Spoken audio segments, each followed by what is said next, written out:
Когда коробку доставили, в доме уже несколько дней пахло сыростью и сладковатой гнилью. Маленький Тимми Дрейк сидел на полу, глядя в пустую стену. Он не спал 3 ночи. Мама исчезла. Папа давно не приходил.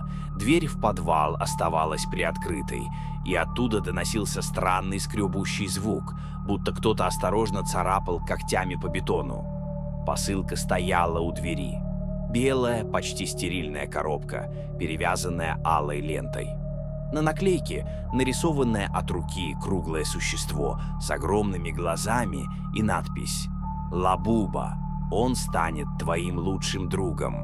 Тимми посмотрел на коробку, и вдруг из-под крышки раздался еле заметный смешок.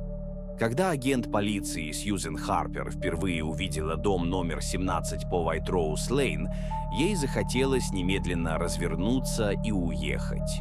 Узкие окна напоминали глаза дохлой рыбы, а деревянные доски на фасаде, хоть и покрашенные недавно, не скрывали скрипучей старости здания.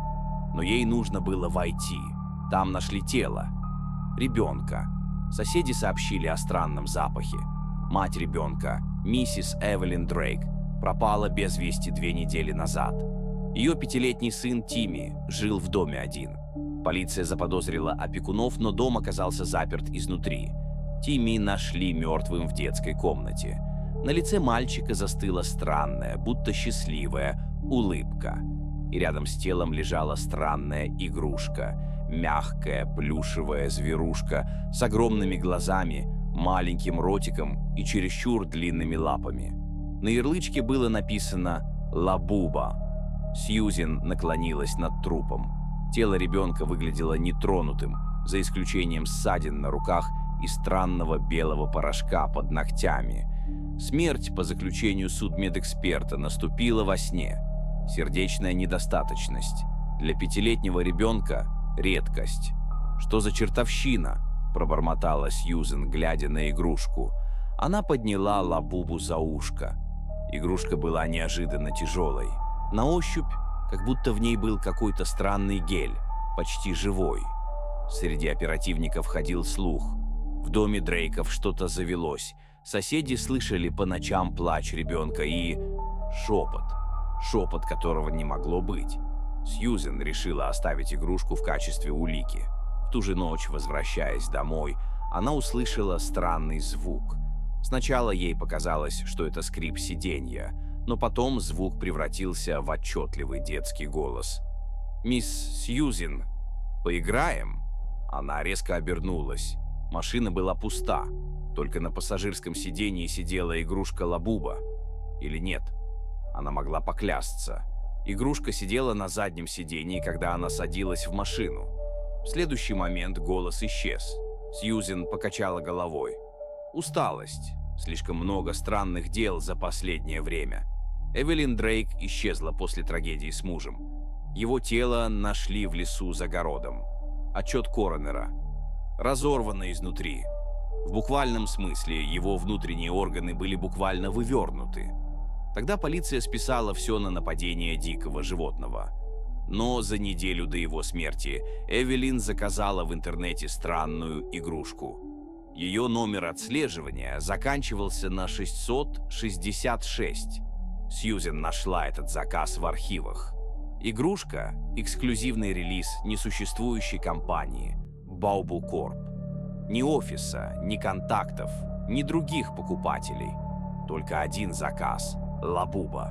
Она показала игрушку судебному психологу. «Посмотрите на эти глаза», – пробормотал доктор Маршалл. «Они гипнотизируют. Маленькие дети могут легко попасть под влияние. Эта вещица вполне могла оказывать психосоматическое воздействие, успокаивать, усыплять. Но, он помолчал, возможно, что-то еще. Что вы имеете в виду? Спросила Сьюзен. Если эта игрушка действительно каким-то образом подключается к подсознанию ребенка, то она может забирать. Забирать что? Энергетику, душу, интеллект. Или что-то, что мы пока не в состоянии измерить. На следующую неделю произошло еще одно убийство. В доме по соседству. Девочка Лиззи, 6 лет. Те же симптомы. Смерть во сне, те же странные отметины на руках и такая же игрушка Лабуба в ее кроватке. Теперь у Сьюзен не осталось сомнений. Кто-то распространяет эти игрушки, используя их как канал. Но как? Дом Дрейков был опечатан. Но Сьюзен вернулась туда ночью, поднялась на чердак.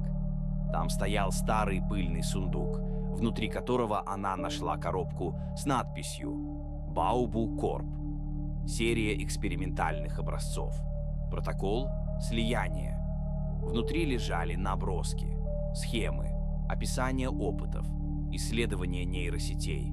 Как игрушка через тактильные сенсоры и ультразвуковые частоты устанавливает связь с детским мозгом. Усыпляет, изучает и со временем потребляет. Сьюзен заметила движение. Из тени выполз маленький Лабуба.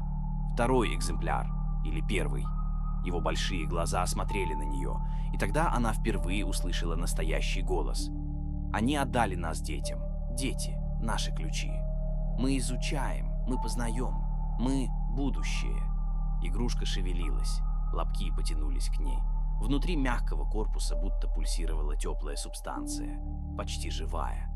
В панике Сьюзен схватила игрушку, бросила ее в камин и подожгла. Лабуба закричала нечеловеческим визгом. Воздух наполнился странным запахом паленого мяса. Но что-то внутри нее оставалось живым, пытаясь вырваться наружу. Через несколько минут все затихло. Утром Сьюзен передала оставшиеся бумаги спецслужбам.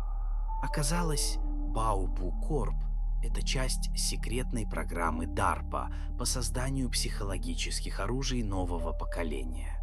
Игрушки Лабуба — один из экспериментов по контролю над детским сознанием, который вышел из-под контроля. После таинственного исчезновения нескольких ученых проект свернули. Но несколько прототипов успели попасть в частные руки через черный рынок. Спустя месяц Сьюзен сидела в своем кабинете, перебирая дела. На столе вдруг зазвонил телефон. «Мисс Харпер?» «Да». «Вам доставлен заказ. Пожалуйста, заберите посылку на ресепшене». На ее лице проступил ужас. Она не заказывала ничего. Сьюзен медленно подошла к стойке. Курьер уже ушел. На столе стояла аккуратно запечатанная коробка. На ней знакомый логотип в виде милой мордочки с ушками.